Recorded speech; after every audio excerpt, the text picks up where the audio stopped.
주일 아침 하나님께서 우리에게 주신 말씀은 신약성경 고린도후서 7장 1절부터 16절까지의 말씀입니다. 고린도후서 7장 1절에서 16절까지의 말씀인데요. 1절부터 4절까지의 말씀을 우리 한 절씩 교독하면서 읽겠습니다. 1절부터 4절까지 신약성경 292페이지에 있는 말씀입니다. 그런즉 사랑하는 자들아, 이 약속을 가진 우리는 하나님을 두려워하는 가운데서 거룩함을 온전히 이루어 육과 영의 온갖 더러운 것에서 자신을 깨끗하게 하자.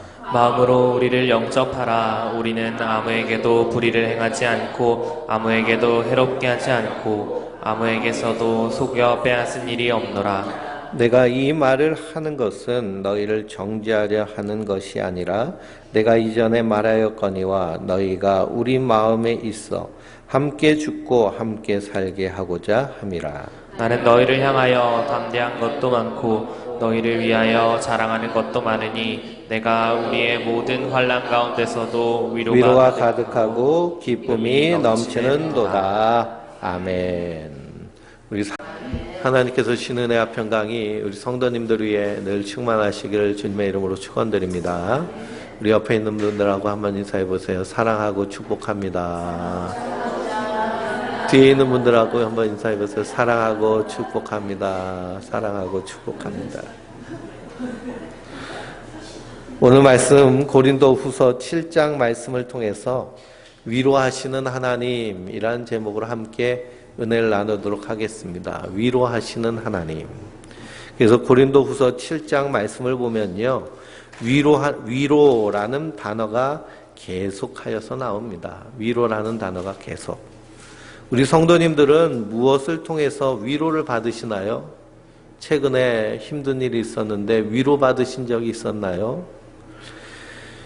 연탄길이라는 책을 읽어보면 그 이철환 작가가 위로에 대해서 말하는데요. 어떨 때 위로가 되느냐 하면 진심을 알아줄 때 위로가 된다라고 이렇게 말하고 있습니다. 진심을 알아줄 때. 어떤 사람은 돈이 위로다. 어떤 사람은 뭐 내가 위로받기 위해서 옷을 한번 샀다. 뭐 그런 얘기를 하는데요. 이 작가가 하는 말이 참 마음에 와닿습니다. 진심을 알아주는 것처럼 우리에게 위로가 되는 것이 없다라는 것입니다. 진심을 알아주는. 우리가 살고 있는 지금 세상은요, 진심을 알아주지 못하는 세상 참 많습니다. 왜 그러냐? 이렇게 왜곡된 눈으로 바라보고요. 그리고 거짓된 시선으로 의심하기 때문에 그렇습니다. 요즘 뉴스를 보면 가짜 뉴스라는 말을 많이 들어보셨죠? 가짜 뉴스. 그래도 예전에 우리는 성장하면서 뉴스 그리고 신문은 믿을 만한 것이다 라고 이렇게 생각하고 교육받고 그렇게 살았습니다. 그래서 언론인 하면 그 누구보다도 신뢰할 만한 진실만을 말하는 사람이다 라고 우리가 믿고 그렇게 신뢰해 왔는데요. 요즘 들어서는 도무지 믿을 수가 없습니다. 다 가짜뉴스, 거짓말, 자기가 직접 이렇게 취재하고 탐구하고 그리고 거기서 결정적인 증거를 찾아서 그래서 보도하고 진실을 말하기보다는 어디서 흘러나오는 거 편하게 받아 쓰는 모습을 통해서 가짜뉴스와 거짓말이 계속 증폭되고 발전되는 모습을 보면서 우리가 뉴스를 보면서도요, 믿지 못하는 시대에 살고 있는 것을 보게 됩니다. 그리고 수많은 매체들, SNS를 통해서 퍼나르고 그래서 이렇게 야, 이거 중요한 뉴스인데 한번 받아봐라 하고 카톡으로 오는 그런 동영상들, 내용들 보면요, 참 이게 진짜인지 가짜인지 믿을 수 없는 세상에 우리가 살고 있습니다. 이에 대해서 성경은 무엇이라 말하느냐 하면 불법이 성행하면 사랑이 식는다라고 말씀하고 있습니다. 불의한 일들이요 계속되어지면 그 안에서 어떤 일이 일어나냐면 사랑이 식는다라는 것입니다. 어떤 남자와 여자가 서로 뜨겁게 사랑하는데요. 서로 사랑하기 때문에. 근데 자꾸만 한쪽 편이 반대편에게 거짓말을 계속하면 그 거짓이 발견되면서 어떤 일이 일어나면 신뢰가 무너지며 사랑의 불꽃이 꺼져버립니다. 근데 우리가 살고 있는 시대가요, 이런 시대 같습니다. 그래서 진심을 알아주고, 그리고 진심을 드러낼 때 그것을 이해해주지 못하는 그 모습 때문에 우리가 답답함을 느끼죠. 오늘 사도 바울의 이 고린도 교회 성도들을 향하여서 하는 그 말씀 가운데도 그 마음을 우리가 엿볼 수 있습니다. 2절 말씀해 보니까요, 마음으로 우리를 영접하라 라고 말하고 있습니다. 마음으로 우리를 영접하라. 6장 11절 우리가 지난주에 들은 말씀에는요, 마음을 어떻게 하라고 말하고 있어요? 넓히라 라고 말하고 있어요. 마음을 넓혀라. 마음을 넓히고, 그리고 마음으로 좀 영접해라. 그 얘기는 무슨 얘기냐? 반면으로 생각하면 마음이 좁아졌다라는 것입니다. 그리고 사도 바울을 마음에 담아둘 만한 마음의 여유 공간이 없다라는 거예요. 없다. 우리가 어떨 때 마음이 좁아지나요? 어떨 때 마음의 여유가 없어지나요? 염려와 근심과 걱정이 가득 차 있으면요, 마음의 공간이 없습니다. 그래서요, 다른 사람 생각해 줄 여유가 없어요. 그냥 내가 바쁘기 때문에, 힘들기 때문에. 근데 왜 이런 근심과 염려와 걱정이 나오느냐라고 할 때, 그것은 우리의 시선이 너무나 세상을 향하여 있을 때요, 염려와 걱정과 근심이 가득하게 됩니다. 그래서 우리의 시선이요, 세상을 향해서 있어서는 안 되고, 성도는 어디를 바라봐야 될까요? 하늘을 바라봐야 될 줄 믿습니다. 왜 그러느냐? 1절 말씀에 사랑하는 자들아, 이 약속을 가진 우리는 이라고 말씀하고 있습니다. 이 약속을 가지고 있다는 거예요. 어떤 약속을 가지고 있느냐? 그것이 6장 14절부터 18절까지의 말씀인데요. 특별히 16절부터 사도 바울이 구약에 나와 있는 이사야서의 선지서의 약속, 하나님의 약속을 통해서 이 약속에 대해서 분명히 말하고 있습니다. 그것은 뭐냐? 첫째는 우리는 살아계신 하나님의 성전이라는 것입니다. 하나님의 성전. 나는 그들의 하나님이 되고 그들은 나의 백성이 되리라. 이것이 하나님의 뭐예요? 약속이에요. 우린 누구의 백성이에요? 하나님 나라의 백성이에요. 이것에 대해서 우리가 금요 기도회 때 빌립보서 2장을 통해서 4장을 통해서 말씀을 나눴는데, 우리의 시민권이 하늘에 있다라고 말하고 있습니다. 우리의 시민권이. 우리 성도님들은 어느 나라 시민권을 갖고 계세요? 1차적으로는 대한민국 시민권을 가지고 있지만 2차적으로는 하나님 나라의 시민권을 가지고 있습니다. 그러면은 어느 시민권이 더 힘이 셀까요? 하나님 나라의 시민권이 당연히 힘이 세겠죠. 그래서 우리는 하나님 나라의 시민권을 가진 자들입니다. 이것을 약속으로 받은 자들이에요. 그러므로 우리의 육신의 장막이 무너지는 그날 하나님께서 우리에게 거룩한 하나님 나라의 새 육신의 옷을 덧입혀 주실 줄 믿습니다. 이 약속을 붙잡았는데요, 이 약속 안에는 어떤 특권이 담겨져 있느냐? 우리가 하나님의 백성이 될 뿐만 아니라, 백성이 된다는 것은요, 대한민국 국민이 되면 대한민국 국민으로서 누려야 될 특권이 있잖아요. 전 세계 사람들이요, 부러워하는 특권 중에 하나가 뭐냐 하면 의료보장제도를 부쩍 부러워합니다. 우리가 의료보험비를 꽤 많이 내는데요, 그것으로 말미암아 병원 가는데 겁내지 않고 스스럼 없이 병원을 잘 들립니다. 그런데 이 의료 보장이 되지 않은 나라는요, 병원 가는 게 무서워요. 미국 같은 경우에는요, 이 사적인 사보험이 너무 발전해서 공적인 의료보험을 행하지를 못합니다. 그 보험회사들이요, 정치인들한테 로비를 엄청나게 해요. 그렇기 때문에 공공의료를 행하려고 하는데 엄청난 저항에 부딪히고 로비에 부딪혀서 잘 시행이 안 됩니다. 그래서 우리가 미국에 여행을 갈 때는요, 반드시 보험을 들고 가야 됩니다. 왜 그러냐? 보험 들지 않고요. 미국에 여행 갔는데 아파요. 그래서 너무 아프기 때문에 병원을 가야겠다고 병원 가가지고 진료를 받는 순간 그 진료비가요, 수백만 원이 나옵니다. 우리나라도요, 의료보험이 없으면 진료비가요, 순식간에 몇십만 원 나올 정도로 그렇게 비용이 비쌉니다. 그러니 우리나라처럼 이렇게 의료 보장이 잘 돼 있는 나라들을 부러워하는 나라들이 참 많습니다. 그래서 보험이 되면 약도 싸잖아요.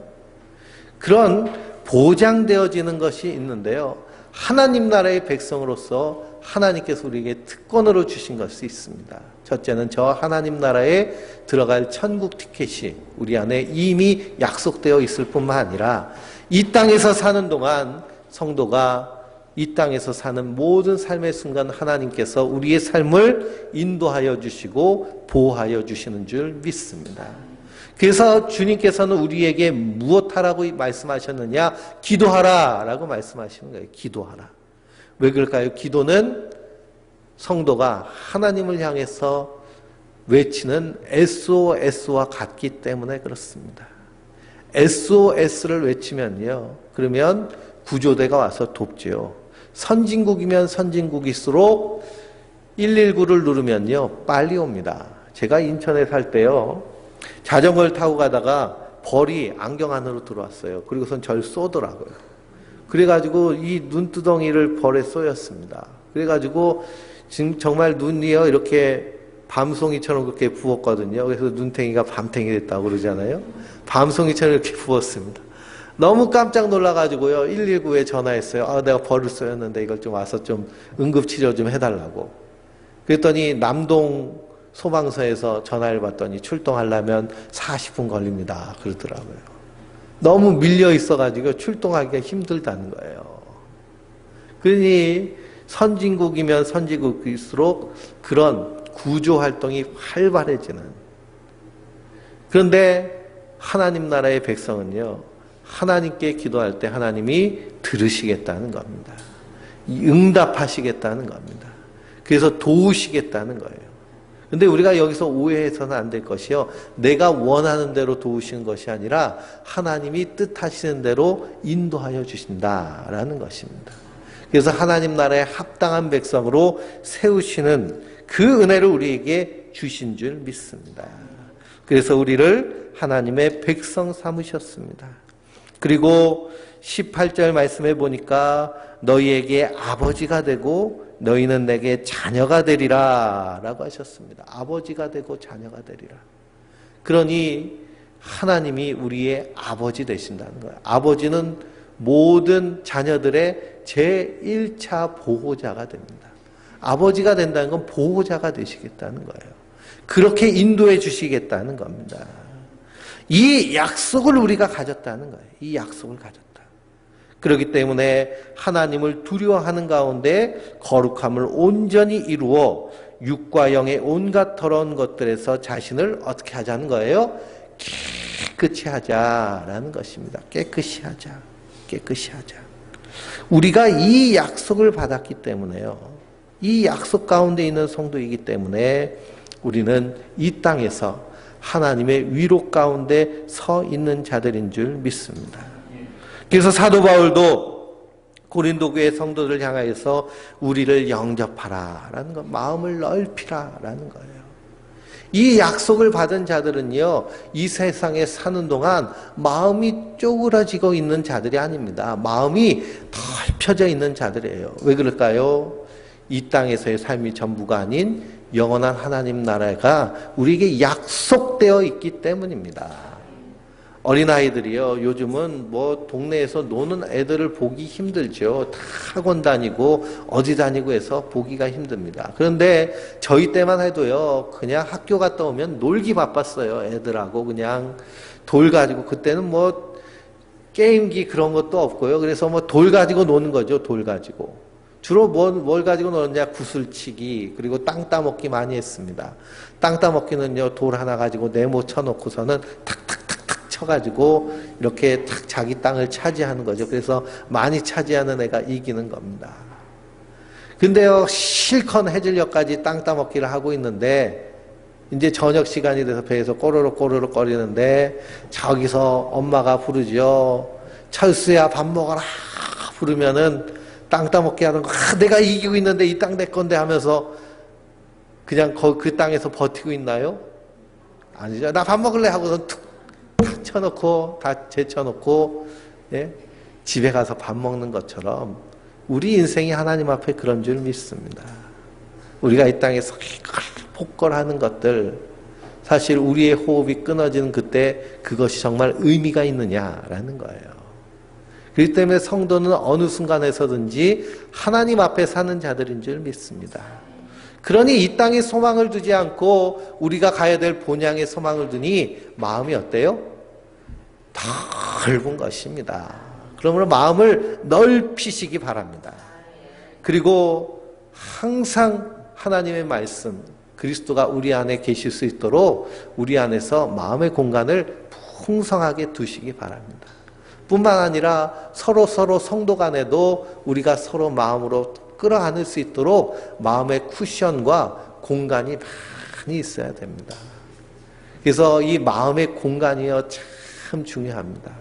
마음의 공간이 저 사람은 마음에 여유가 없구나라는 것을 무엇을 통해서 제일 잘 느낄 수 있느냐 하면 인사하는 것을 통해서 제일 느낄 수 있어요. 매일 보는 얼굴이라도 아침에 처음 만나가지고 인사할 때요. 인사가 힘이 없다. 그러면은 나 지금 어떻다는 거예요? 힘들다는 거예요. 마음에 여유가 없어. 예. 그래서 반갑게 인사하는 사람들 특징은 뭐예요? 여유가 있다는 거예요. 마음의 여유가. 널 받아줄 마음의 여유가 있어. 그러니까 반갑게 인사를 하는데요. 예? 인사하는데 반갑게 인사하던 사람도 인사하는데 힘이 없다. 뭔가 달라. 저분 뭔가 어저께랑은 다른데 그러면 뭐가 없는 거예요? 마음에 여유가 없는 거예요. 왜 그러느냐? 하늘을 바라보지 못하고 세상을 바라보기 때문에. 루즈벨트 대통령 시대에 선교를 하던 선교사님이요. 오랫동안 선교지에서 선교를 하다가 이제 배를 타고 고향 땅으로 돌아옵니다. 돌아오는데 그 배에 루즈벨트 대통령이 타고 있었나 봐요. 그래서 루즈벨트 대통령이 배에서 탁 내리는 순간 수많은 사람들이요. 꽃을 흔들고 성조기를 흔들면서 대통령을 환호하고 영접을 합니다. 그리고 한참 뒤에 그 모습을 배 위에서 보던 이 선교사님이요. 수십 년 동안 선교지에서 수고하고 돌아오는데 맞으러 온 사람이 한 명도 없는 거예요. 그래서 마음에 낙심이 되는 겁니다. 나 헛살았나 보다. 대통령은 그냥 저렇게 환영받는데 나는 선교지에서 고생을 하고 돌아왔는데 맞아주는 사람 하나도 없구나 라고 하는데 갑자기 성령께서 그 선교사님 귀에다가 말씀하시는 겁니다. 야, 얘야, 저 루즈벨트는 이 미국이 자기의 조국이지만 너는 이 땅이 너의 조국이 아니지 않냐. 네가 진짜 올 나라가 있다라고 말씀하시는 겁니다. 그 나라가 어디예요? 하나님 나라예요. 하나님 나라. 그래서 우리가 사도행전을 보면 스데반 집사님이 순교하시는 그때에 눈을 들어 우러러 하늘을 바라보니 어떤 일이 일어났어요? 하늘문이 활짝 열리고 거기에 보좌에 계신 하나님과 그 보좌의 우편에 앉아 계신 그리스도께서 그 스데반 집사님을 맞으시려고요. 벌떡 일어나서 그래서 그 영혼을 기다리는 그 모습을 영광 중에 바라볼 때 그가 그렇게 비참하게 육신은 고통을 당하며 죽임을 당하는 그런 상황 가운데 있는데요. 그런 것들은 간 곳 없고 그래서 세상과 나는 간 곳 없고 구속한 주님만 보이는 그 영광의 모습이 성도가 하나님 나라, 우리나라, 내 나라에 들어갈 때 받게 될 그 영광인 줄 믿습니다. 그 영광을 바라보면요, 우리가 마음이 넓고 풍요로워지는 것입니다. 그러면 성도는 세상을 바라보는 자들이 아니라 하나님 나라를 바라보는 자들입니다.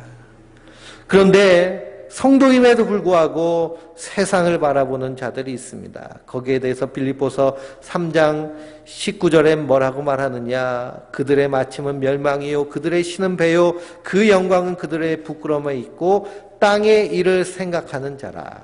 땅의 일을 생각하는 자라. 그래서 땅의 일을 생각하며 사는 그들을 향해서 그리스도의 십자가의 원수로 행한다라고 말하고 있습니다.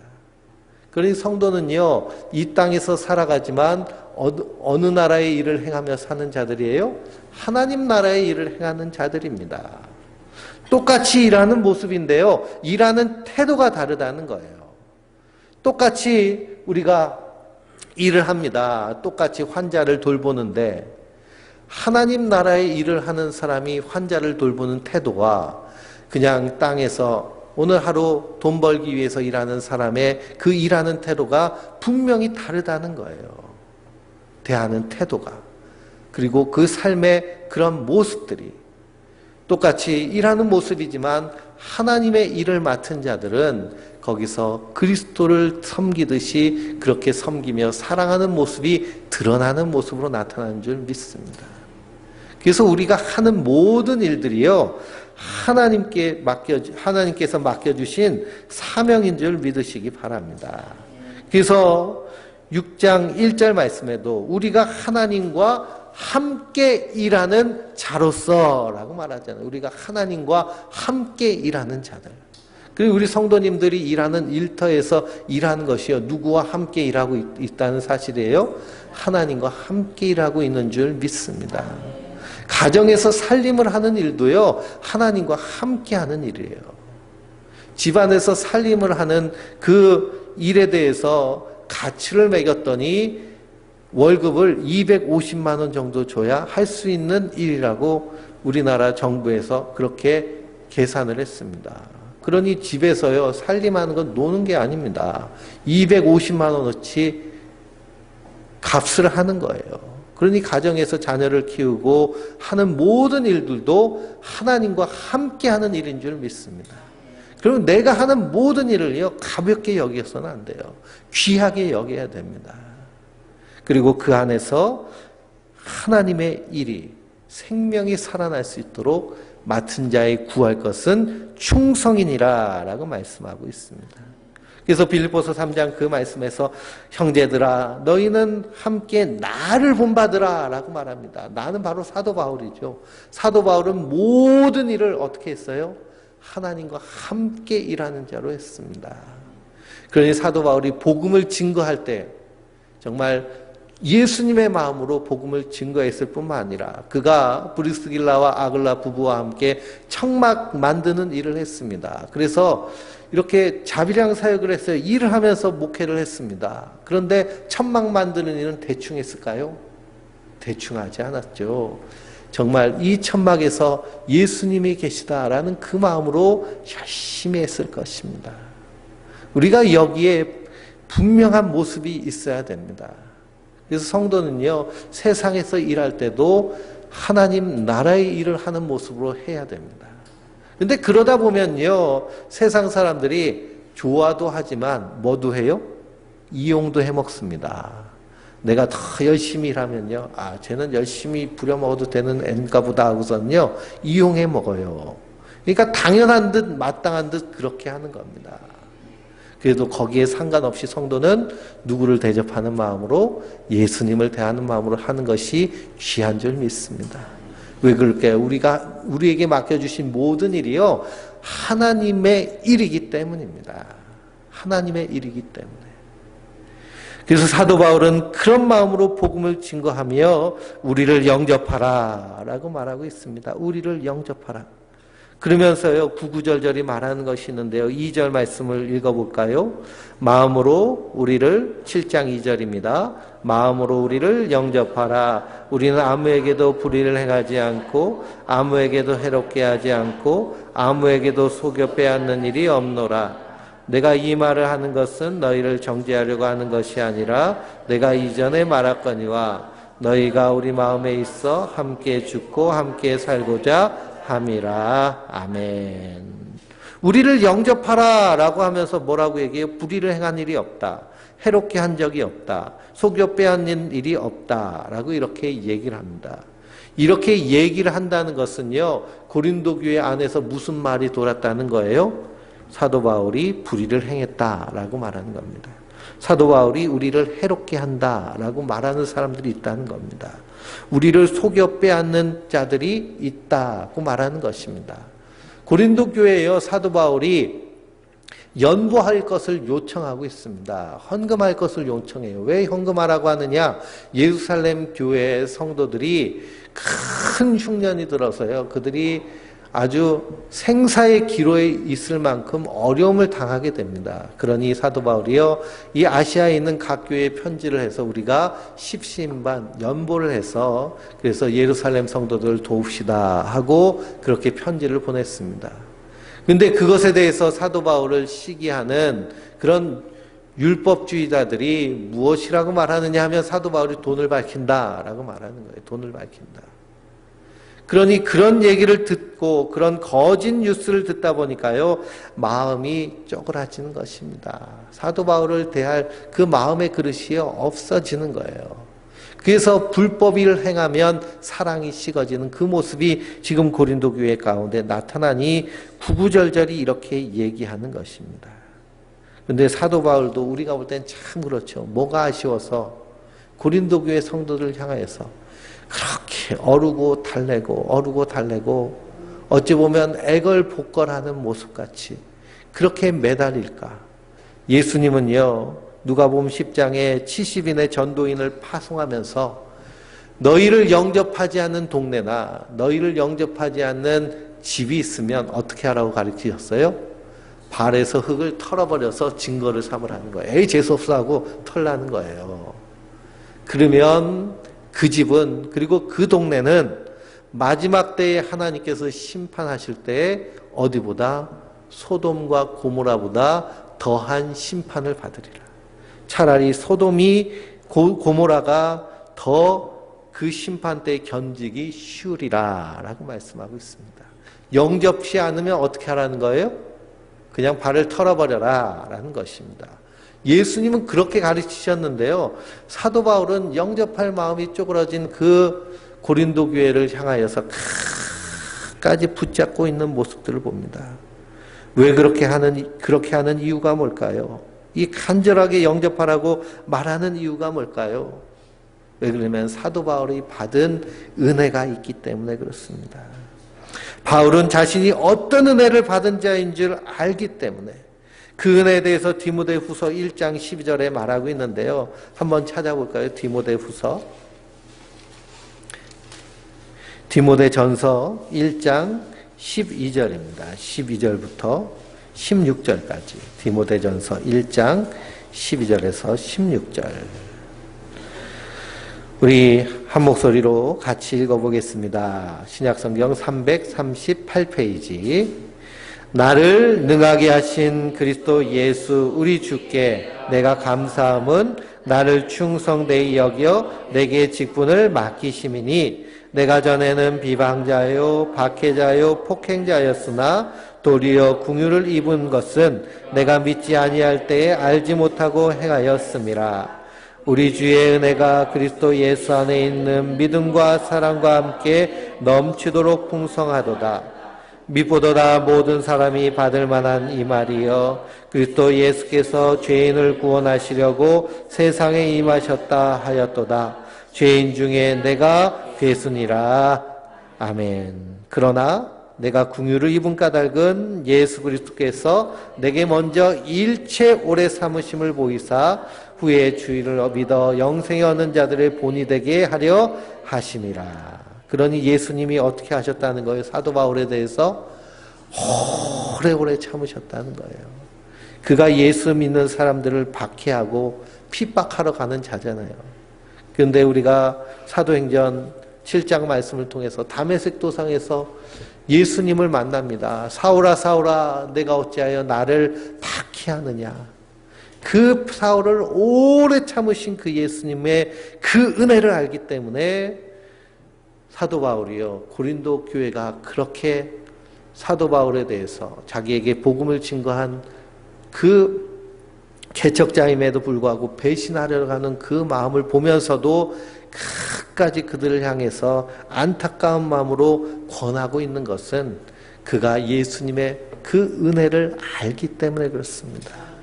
그러면 성도도요, 우리도 그 예수님의 큰 사랑을 알게 되면 우리도 우리 안에서 예수님의 마음으로 섬길 수 있고 인내할 수 있고 참을 수 있고 사랑할 수 있는 줄 믿습니다. 그래서요, 사도 바울도요, 처음부터 하나님의 그 사랑을 한꺼번에 그냥 왈칵 깨달아 안 것이 아니라 그의 신앙의 여정 가운데 깨닫게 되는 것입니다.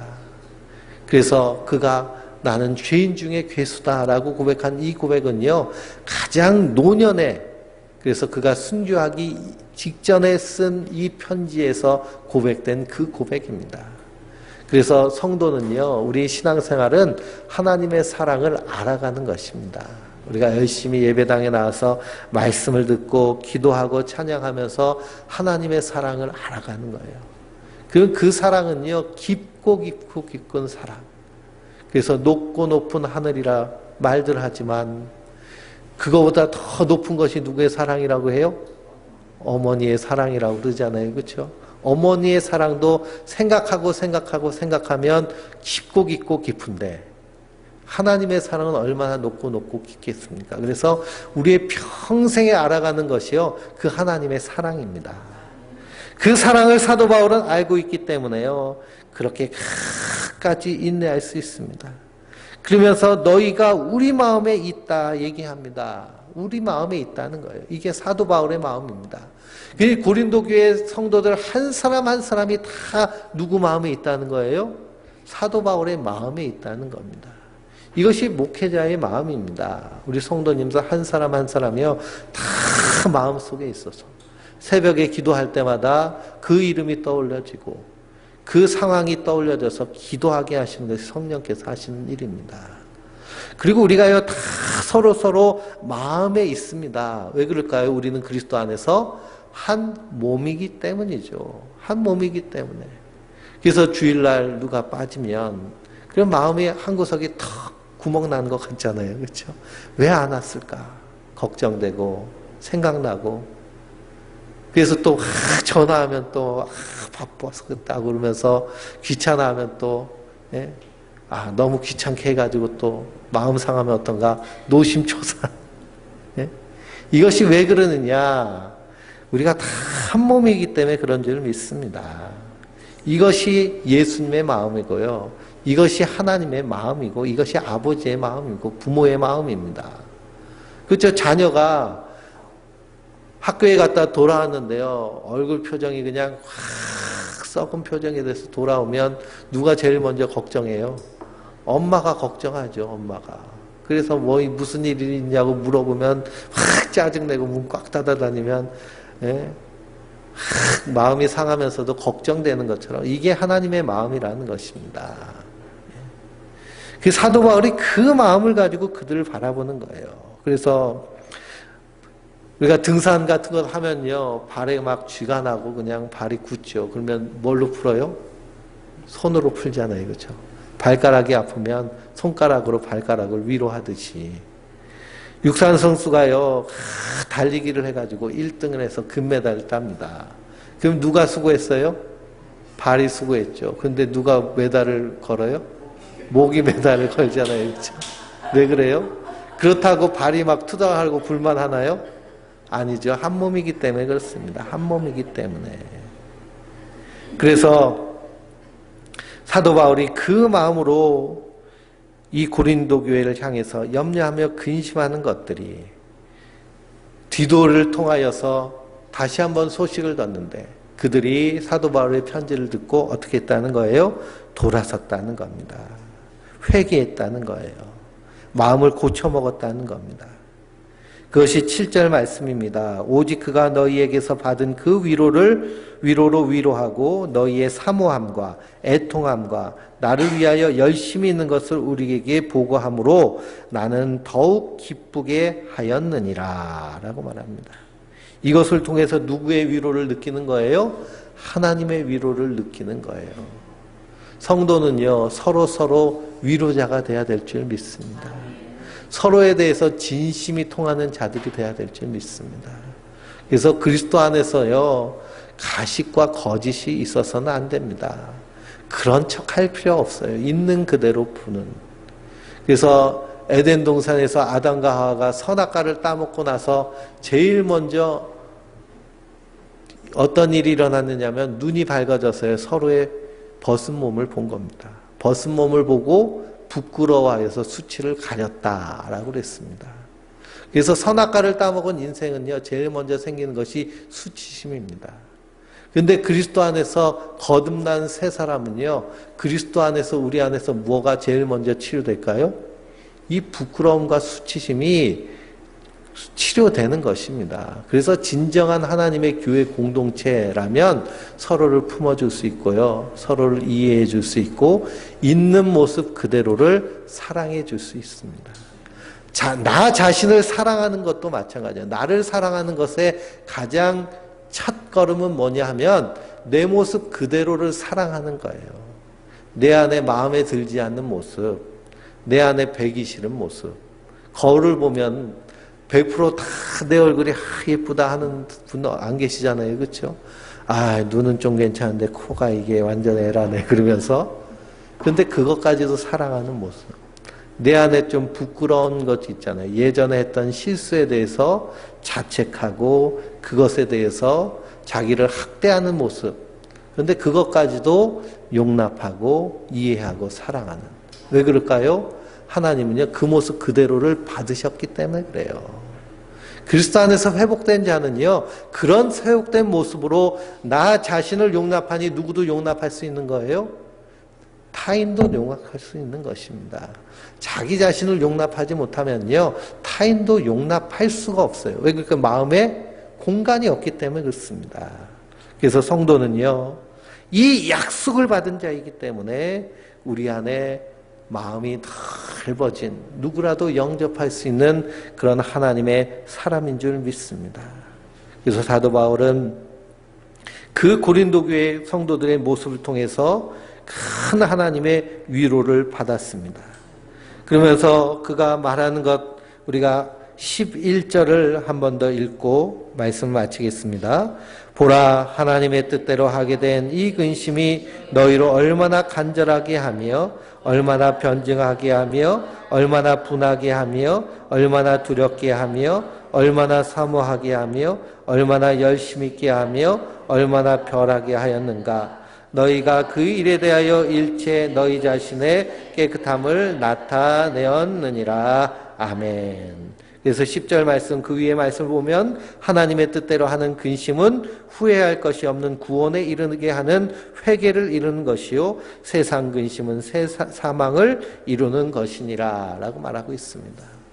사도 바울이 고린도 교회 편지를 3번 썼다고 신학자들이 말합니다. 고린도 전서와 그리고 고린도 전서와 후서 사이에 편지를 하나 더 썼어요.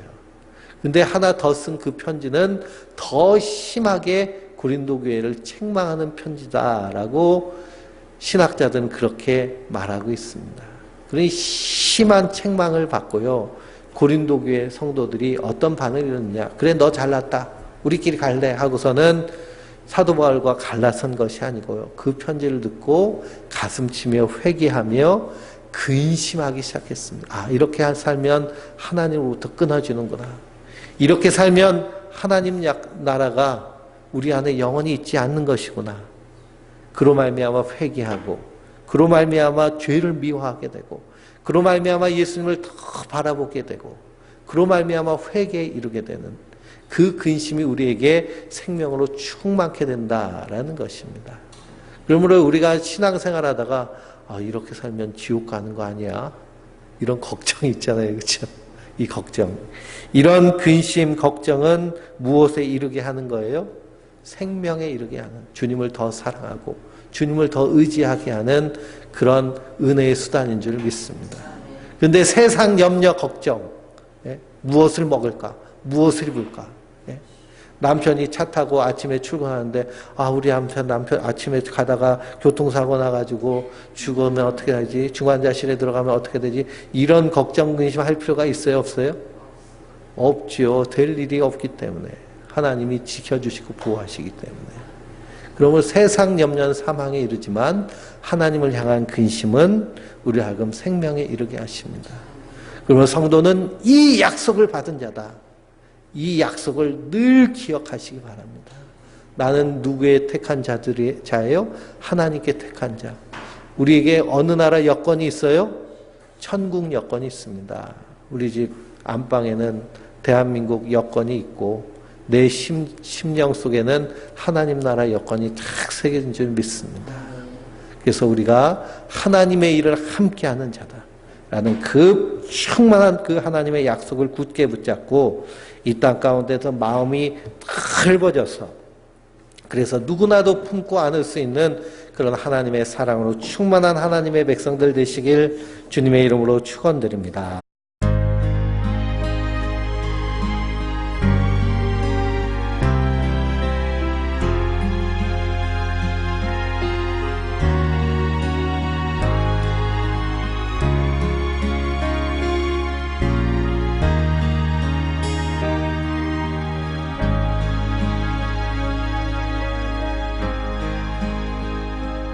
어둠 속 헤매이던 내 영혼 갈 길 몰라 방황할 때에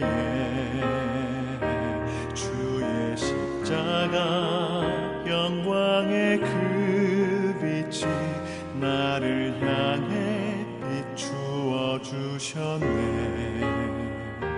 주홍빛보다 더 붉은 내 죄 그리스도의 피로 씻기어 완전한 사랑 주님의 은혜로 새 생명 주께 얻었네. 그대 아니면 나서지 못하네. 십자가의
상한 나의 맘 보시네. 주 나의 눈물 안에 홀로 울던 맘 아시네. 주 나의 모습 보네. 상한 나의 맘 보시네. 주 나의 눈물 안에 홀로 울던 맘 아시네.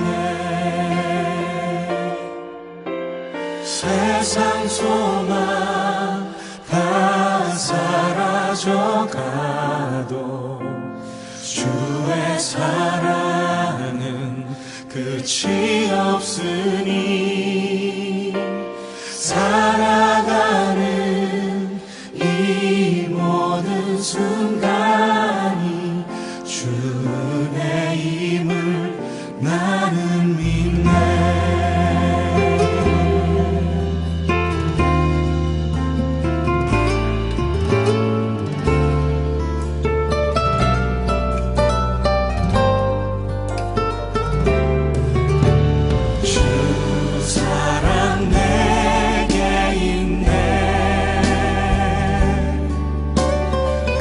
사랑이 날 채우